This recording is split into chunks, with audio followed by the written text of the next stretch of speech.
আল্লাহ তাআলা আমাদেরকে কোনো রকম পরীক্ষা ছাড়াই, কোনো রকম পরীক্ষা নেওয়া ছাড়াই আল্লাহ তাআলা আমাদেরকে পাশ করা দিবেন, আল্লাহ তাআলা জান্নাত দিয়ে দিবেন। আমি আপনি কিভাবে আশা করি? কিভাবে আশা করি? আহাসিবান নাস আইয়ুতরাকু আইয়াকুলু আমান্না ওয়া হুম লা ইফতানুন।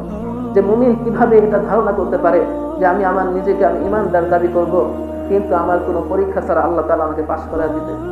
কিভাবে ধারণা করতে পারি? আফসোস, আফসোস, আফসোস যে আমি আল্লাহ তাআলার হুকুম পালন করার জন্য, আমি আল্লাহ তাআলার ইবাদত করার জন্য সময় পাই না। কিন্তু আমাকে যদি বলা হইতো যে ব্যক্তি ফজরের সময় অমুক মাঠে আসতে পারবে তাকে 1000 টাকা দেওয়া হবে, 500 টাকা দেওয়া হবে, দেখবেন ওই মাঠে জায়গা থাকবে না। যদি বলা হয় প্রতিদিন 4টার সময় আপনারা এই মাঠে থাকবেন, আমি আপনাদেরকে 500 করে দিব, সময় আধা ঘন্টা, আধা ঘন্টা মাঠে অবস্থান করতে হবে, মাঠে জায়গা থাকবে না, সমস্ত মানুষ একেবারে ফুলফিল হয়ে যাবে। কিন্তু যখন আল্লাহর হুকুম পালন করার জন্য বলা হবে, যখন মসজিদে আসার কথা বলা হবে, তখন মুসল্লি পাওয়া যায়। গান বাজনা হলে, নাটক সিনেমার আয়োজন হলে, যাত্রা পালা হলে যে মানুষগুলো এমন ভাবে যায়, সেখানে কানায় কানায় ফুলফিল থাকে, মানুষের অভাব হয় না।